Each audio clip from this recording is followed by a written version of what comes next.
Good morning mga ka-farmers, dito tayo sa Sophie Set Farm.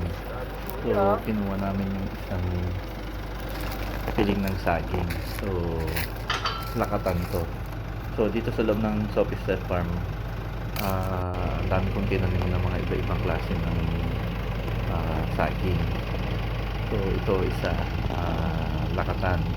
So, meron din ditong saba, meron din senyorita, meron ding katanlis. So marami ko din ng iba't ibang type ng saging. So ngayon lahat na nagbubunga. So ito ngayon iuwi namin sa Manila. So maganda talaga magtanim sa loob ng farm para marami kang